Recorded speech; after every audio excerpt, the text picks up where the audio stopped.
abrir nossas Bíblias no livro de Eclesiastes. Eclesiastes capítulo 3, um trecho da palavra bastante conhecido. Vamos ler a partir do verso 1. E nós vamos ler até o versículo 14. Eu vou ler o texto inteiro para dar contexto, amém? Mas nós não vamos explorar todos os 14 versículos. Vamos explorar alguns selecionados, mas eu tenho certeza que Deus vai falar conosco nessa noite, amém? Bendito seja o nome dele. Irmão Gonçalo, como é que está aí as pernas? Tá boa depois daquele sábado? O craque espanhol estava lá fazendo gol, mas eu cheguei em casa, depois que o sangue baixou, esfriou, né? Fiquei dolorido, viu? Até esses dias estava difícil até para ficar xingando em casa, mas foi bom, não foi? Glória a Deus. Foi um momento muito especial, o momento de conexão farol que nós tivemos ali. O Luiz também gostou, não foi, Luiz? Eu também. Glória a Deus. Bendito seja o nome do Senhor. Eclesiastes 3, versículos de 1 ao 14. Glórias a Deus. Queridos, fazendo só lembrança, justamente nesse motivo que eu estava aqui confabulando com o irmão Gonçalo, lembro que o nosso pastor está imobilizado em casa, né? Ele vai passar alguns dias aí imobilizado. Não sei nem como é que vai ser no domingo, mas acho que ele vem, porque ele deve vir, né? Mas hoje ele está em casa, convalescendo ainda, né? Imobilizado. Então, só para lembrar os irmãos porque nosso pastor não está aqui, a pastora Teca deve estar cuidando dele lá. Mas nós estamos aqui e o Senhor quer falar conosco. Amém? Bendito seja o nome dele. Diz assim o texto da palavra do Senhor. Tudo tem uma ocasião certa, e há um tempo certo para todo propósito debaixo do céu. Tempo de nascer e tempo de morrer. Tempo de plantar e tempo de arrancar o que se plantou. Tempo de matar, tempo de curar, tempo de derrubar e tempo de edificar. Tempo de chorar e tempo de rir, tempo de prantear e tempo de dançar. Tempo de espalhar pedras e tempo de ajuntar pedras. Tempo de abraçar e tempo de deixar de abraçar. Tempo de buscar, tempo de perder, tempo de guardar e tempo de jogar fora. Tempo de rasgar e tempo de costurar, tempo de ficar calado e tempo de falar. Tempo de amar, tempo de odiar, tempo de guerra e tempo de paz. O que ganha o trabalhador com todo o seu esforço? Tenho visto a tarefa difícil que Deus deu aos homens para nela se ocuparem. Tudo o que ele fez é apropriado ao seu tempo. Também colocou a eternidade no coração do homem. Mesmo assim, ele jamais chega a compreender inteiramente o que Deus fez. Compreendi que não há felicidade para o homem, a não ser alegrar-se e fazer o bem enquanto vive. Compreendi também que poder comer, beber e desfrutar do seu trabalho é um presente de Deus. Eu sei que tudo o que Deus faz durará eternamente. Nada se pode acrescentar a isso e nada se pode tirar disso. Deus faz isso para que os homens o temam. Amém? Feche teus olhos, vamos orar mais uma vez. Pai Santo e querido, eu te louvo. Papai, eu concordo com a oração que a tua serva acabou de fazer. E eu quero te pedir, Senhor, que nessa noite, também, Senhor, o teu Espírito Santo, por misericórdia, fale conosco, que eu seja o teu instrumento, que eu agora, Senhor, diminua e que o Senhor cresça. Que agora, ó Pai Santo, as minhas palavras sejam tradução daquilo que está no teu coração. Que eu consiga, Senhor, papai, como teu instrumento, transferir as tuas palavras, transferir os teus pensamentos. Que o Senhor me use para transferir, para transmitir a tua vontade e não a minha. Não aquilo que nós esperamos ouvir, mas aquilo que precisamos ouvir nessa noite. Que o Senhor, ó Pai Santo, assim nos fale ao coração, nos fale ao entendimento e nos abençoe, nos renove, nos avive, papai, em nome de Jesus. Aviva a tua obra no meio dos anos, aviva o teu povo nessa noite, no nome de Jesus, nos dando, Senhor, perspectiva, Senhor, correta sobre a nossa vida, sobre o nosso tempo, sobre as oportunidades que o Senhor nos tem dado, em nome de Jesus. Assim oramos. Amém, Senhor. Glória a Deus. Aleluia. Queridos, essa semana eu estava meditando, muito pouca coisa aconteceu da forma como eu tinha planejado inicialmente, sabe? Tinha feito alguns planos, algumas coisas deram certo, como eu tinha planejado, mas teve muita coisa que aconteceu de uma maneira que não estava no script, não aconteceu do jeito que eu tinha planejado. E hoje, em particular, foi um dia tão agitado, um dia tão diferente. Acordei assim, tão tranquilo, tão em paz. E aí as coisas foram acontecendo, o dia foi ficando turbulento, o dia foi ficando corrido. Né? Turbulento não porque tivesse alguma coisa ruim acontecendo, mas porque começou a ficar muito correria. Né? Sabe quando o dia entra num turbilhão e aí o que você planejou fazer não acontece? Né? Eu tinha preparado, por exemplo, para orar pelo menos 1 hora. Se eu conseguir orar meia hora foi muito. Acho que nem 20 minutos talvez. Ao longo do momento em que eu queria parar para orar, sabe? Eu queria dar aquele momento, aquele instante, aquela parada para estar na presença do Senhor. E não aconteceu. Algumas coisas da agenda da minha casa que eu não estava nem sabendo, minha digníssima que me lembrou, né? Tivemos que correr atrás. Outras questões relacionadas com a mudança da minha cunhada, que ela está fazendo mudança agora. Então, nós fomos correr atrás de um bocado de coisa. Tínhamos algumas outras coisas para resolver, não conseguimos. Aí saímos um pouco mais cedo, eu estava com o plano de chegar aqui na igreja, orar um pouquinho mais, né, e tal. Aí o Dodô me manda a mensagem: pastor, não tem ninguém para cantar, o senhor pode nos ajudar? E aí eu, lá às pressas, né, eu e Suzane procurando lá os corinhos, os cânticos. Vamos cantar corinho fácil, né? Vamos cantar corinho que todo mundo conhece e tal. E que eu também conheça, né, para eu não me perder e fazer feio aqui na frente. E aí colocamos lá, enquanto a gente estava vindo no carro, Suzane pegando ali as letras e tal, dando ali uma ajuda para mim, e a gente depois viu que tinha um acidente no viaduto, tinha um acidente lá no Balão da Santa Maria, no outro viaduto da Santa Maria, e a gente estava preso no trânsito, passamos pelo viaduto do Valparaíso, e seguimos em frente na BR-040 e tudo parado. Aí a gente pensou: Jesus, eu não vou chegar nem para cantar e nem para pregar. O pastor já tinha me dado a incumbência de trazer a palavra hoje, e todas essas coisas que aconteceram são ilustrativas daquilo que a gente vai meditar hoje. Ilustrativas de que nós não temos controle sobre o tempo. Nós não temos controle sobre as circunstâncias. Nós não temos controle nem sobre os planos que nós fazemos. A gente às vezes se ilude que planos que nós traçamos darão todos certinho, né? Tudo vai acontecer do jeito que a gente planejou. Mas o planejamento ele funciona justamente para prever coisas que podem acontecer, para nos dar um norte, para que a gente não seja pego de surpresa em todas as circunstâncias. Mas, mais cedo ou mais tarde, o nosso plano vai ter que sofrer um ajuste, porque alguma coisa inesperada acontece. Alguma coisa inusitada acontece. Alguma coisa que a gente não pretendia acaba nos pegando pelo pé, acaba tirando o foco daquilo que a gente tinha pensado em fazer. E sabe, quando a gente olha para a vida e pensa em como a vida é, a gente precisa aceitar a vida como ela é. Para a gente poder viver uma vida boa, nós precisamos aprender a vivê-la. No dia do jantar dos namorados, tive o prazer de sentar junto com o irmão Gonçalo, né? Esqueci foi o nome, Gleide. A irmã Gleide também estava sentada conosco, e nós tivemos ali uma conversa, um papo assim tão agradável. E eu verifiquei assim, não que eu estivesse olhando para a grama do outro, sabe? Aquele mito da grama mais verde e tal, mas a gente olha para pessoas que aprenderam a viver a vida de uma maneira tranquila, de uma maneira serena, de uma maneira sábia, e a gente se espelha.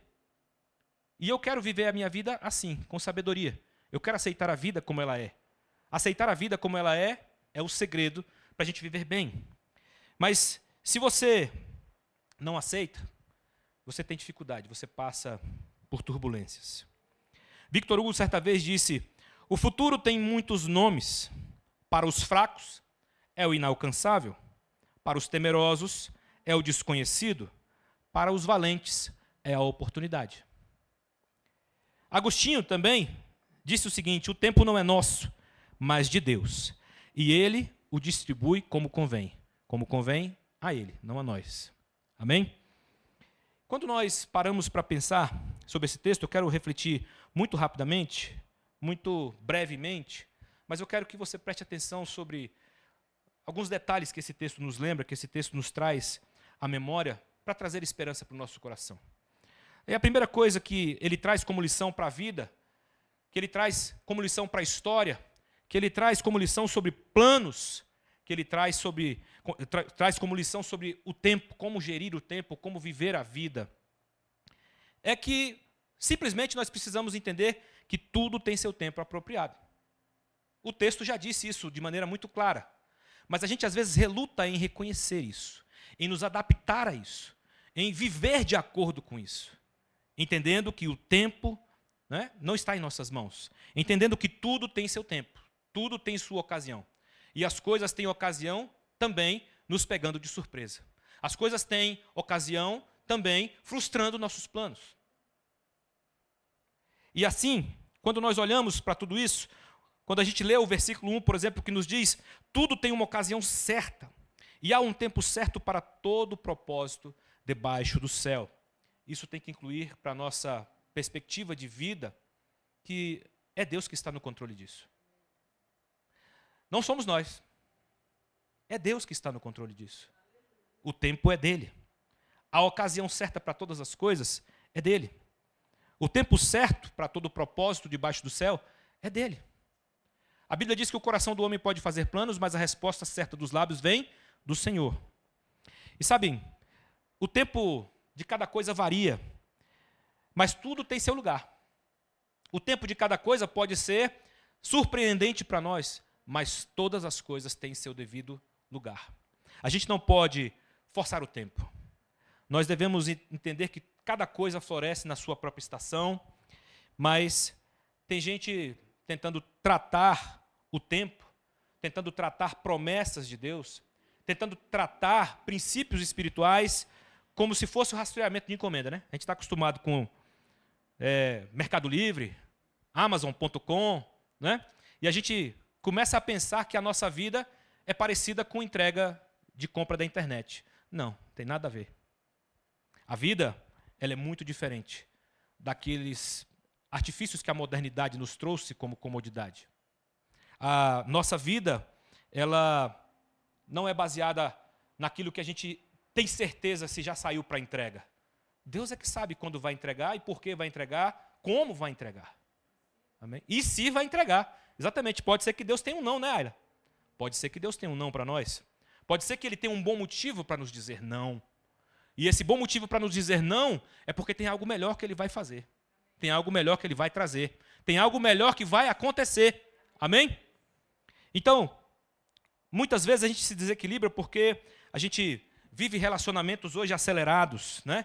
Relacionamentos superficiais. A gente hoje tem uma cultura de resultado imediato, né? E a gente se esquece, por exemplo, princípios básicos da vida. Eu estava vendo um dia desse, ajudando minha esposa a fazer o bolo, né? Eu fui lá, olhei o forno várias vezes para ver, mas o bolo não vai assar mais rápido, nem vai assar melhor se eu for lá toda hora ficar abrindo a porta. Pelo contrário, acho que o bolo vai demorar mais, né? Vai demorar mais a assar porque o calor não vai firmar e tal. Então a gente às vezes age como alguém que fica ali, né, pagiando o bolo, abrindo de segundo em segundo para ver se o bolo melhorou, né?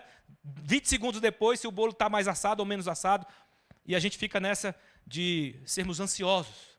Nós vivemos o momento, né, o mundo, o tempo da ansiedade. O tempo em que nós vivemos apressados, em que nós vivemos agoniados.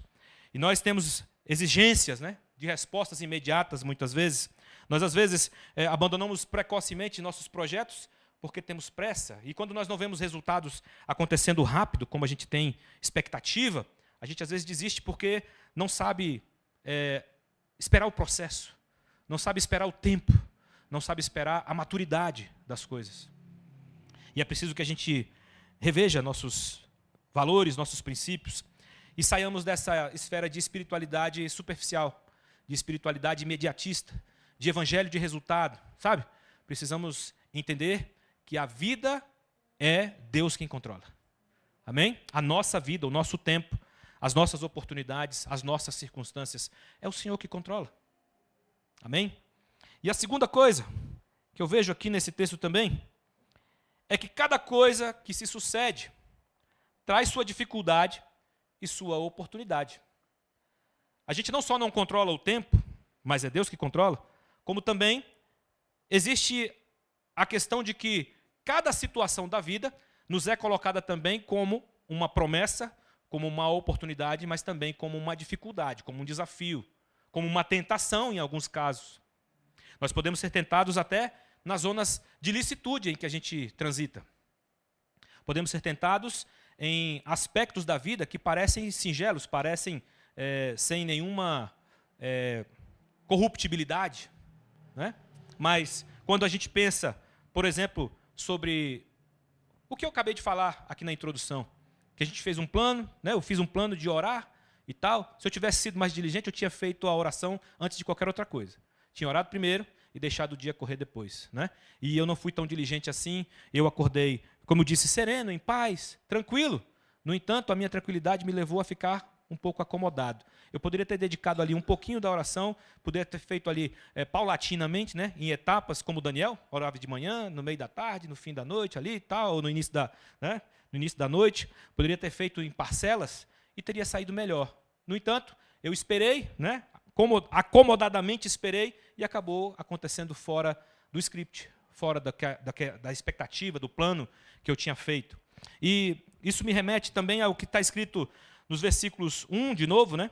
Tudo tem ocasião certa, há um tempo certo para o propósito, para todo o propósito debaixo do céu, mas também o que está escrito no versículo 11, a primeira parte do versículo, que diz: tudo o que ele faz é apropriado ao seu tempo. Cada coisa que Deus faz é apropriada à sua oportunidade. Mas eu digo de novo, Deus é que controla essas coisas, não somos nós. Ninguém pode controlar as oportunidades que recebe na vida. Ninguém pode controlar as circunstâncias que vive na vida, mas todos podemos nos preparar para elas. Diga, eu posso me preparar. Amém? Eu não posso controlar, mas eu posso me preparar. Amém? Se nós formos diligentes, nós vamos nos preparar para que as circunstâncias, para que as oportunidades, quando aparecerem, sejam melhor aproveitadas. Amém?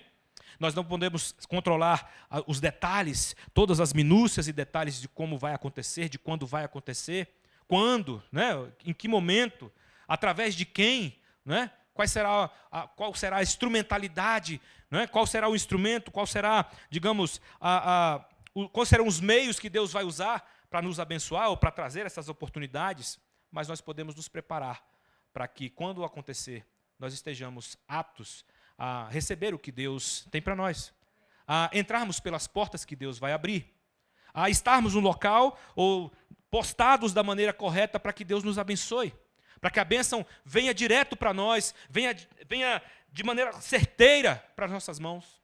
Amém? Precisamos nos preparar e deixar que o Senhor conduza todas as coisas. As oportunidades podem ser para o bem, mas elas também podem ser para o mal. E tudo o que acontece traz oportunidade, traz desafio e também pode trazer tentação. Nós precisamos vigiar, então, para não abraçarmos armadilhas, para não cairmos em engodos, para não iludirmos nosso próprio coração com nossas próprias expectativas. Porque isso é possível. Às vezes a gente acha que a nossa tentação só vem de fora, mas eu quero dizer para você, como a gente tem aprendido aqui com o Tiago, né?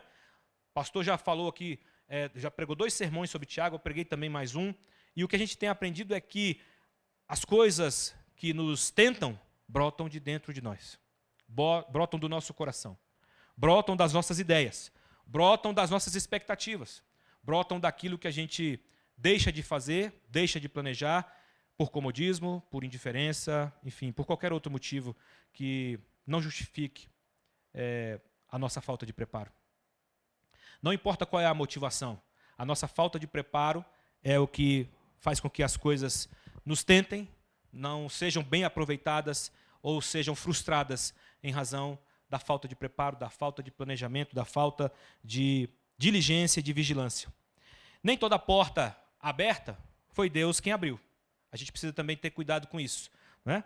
Quando a gente lê esse versículo, que diz no 11, né? Porque ele fez tudo apropriado ao seu tempo, quer dizer que é Deus que faz tudo apropriado ao seu tempo.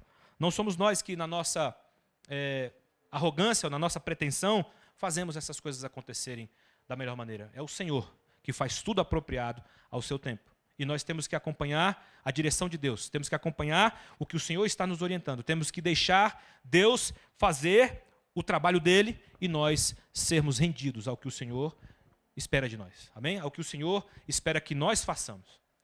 Deus nos dá o poder.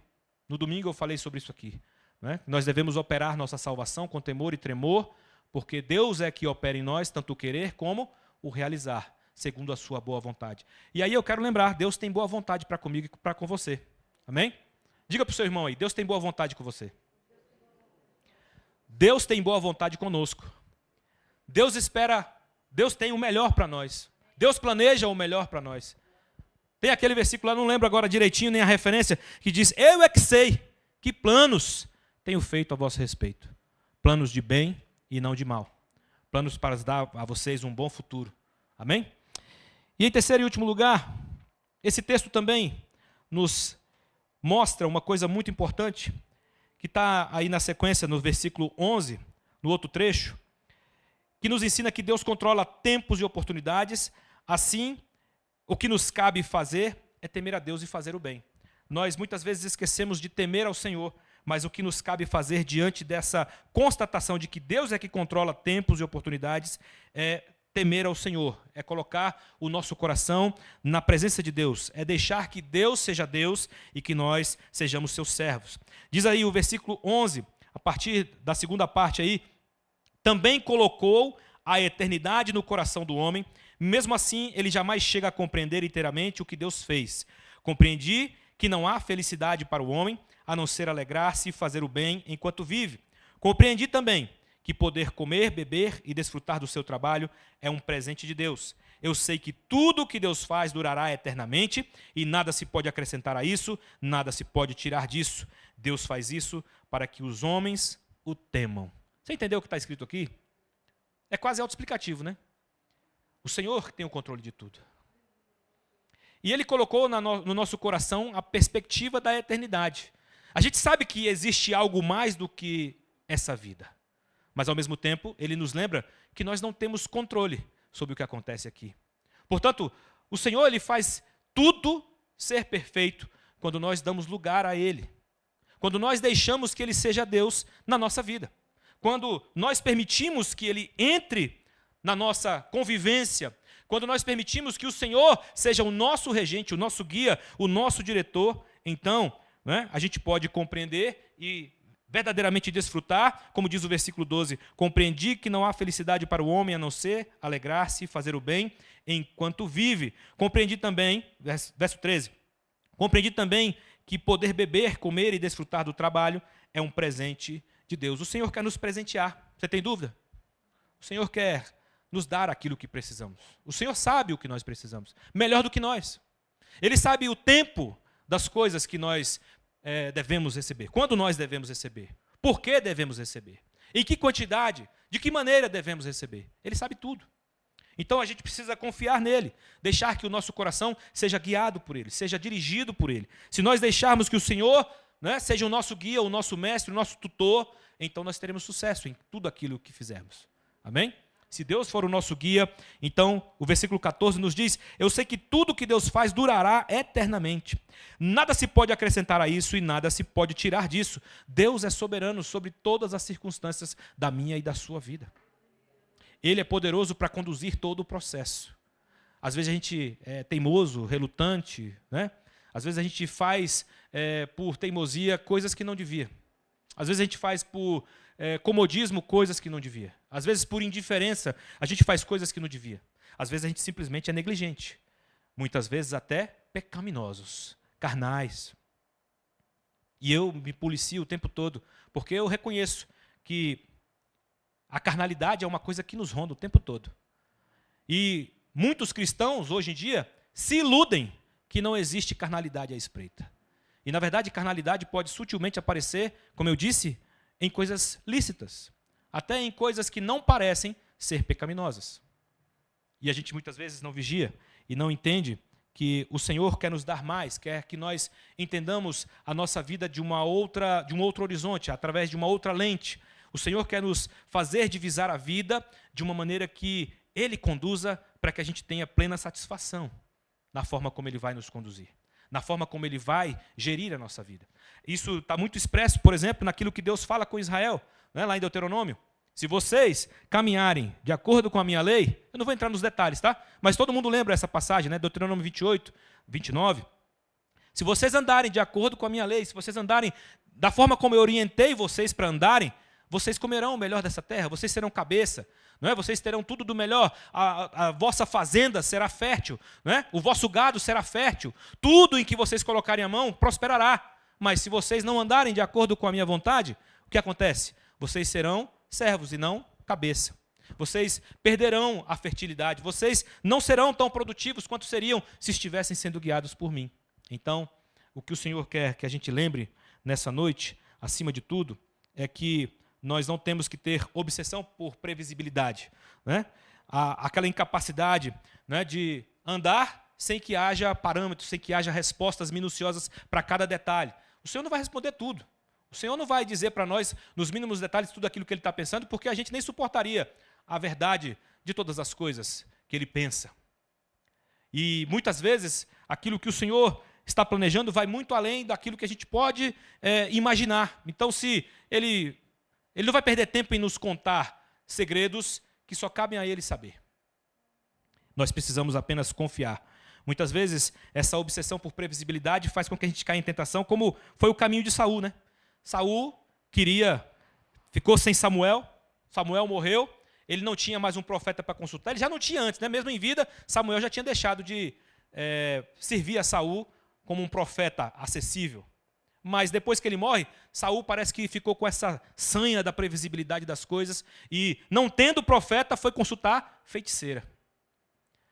Esse tipo de atitude, assim no sentido simbólico, tem gente que não está fazendo exatamente o que Saul fez, mas está fazendo, num sentido simbólico, a consulta às coisas erradas. Está buscando parâmetros errados. Está buscando em fontes erradas aquilo que deveria buscar no Senhor. Amém?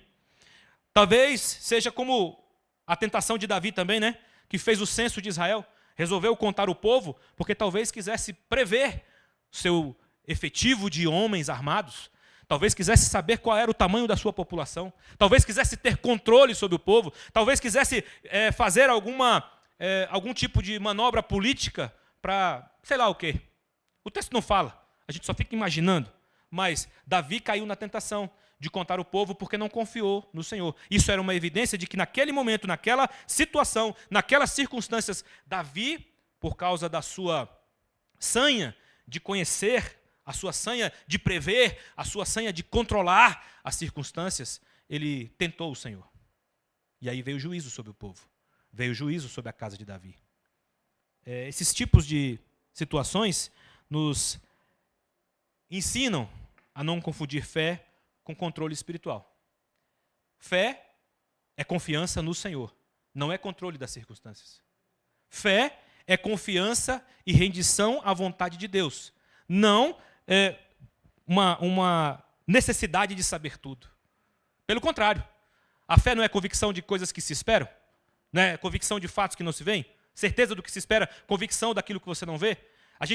Minha digníssima disse hoje aqui, né, a gente anda por fé e não por vista.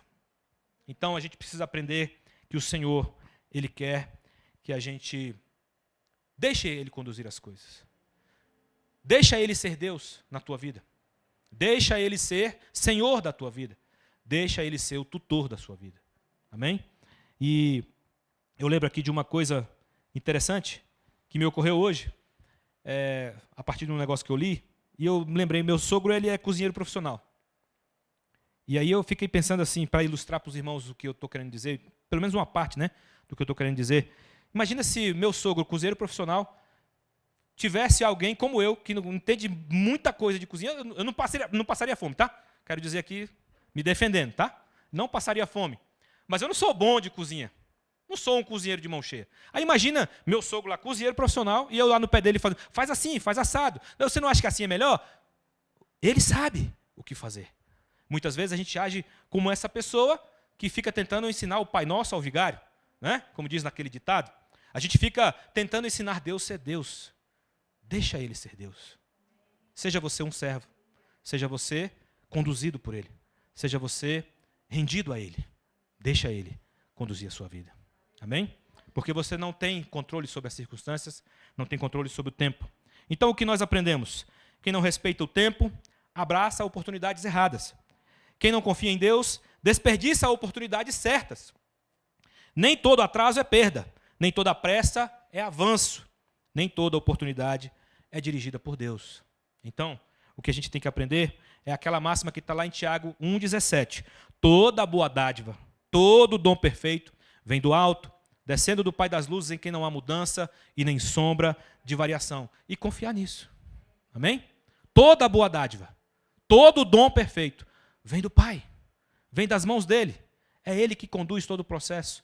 Ele é o dono do tempo, ele é o dono das oportunidades, ele é Senhor das circunstâncias, ele é o Senhor da história. Amém? Da minha e da sua. E ele quer escrever, se a gente deixar. Amém? Que o Senhor nos abençoe nessa noite. Eu queria convidar você, para você se colocar de pé.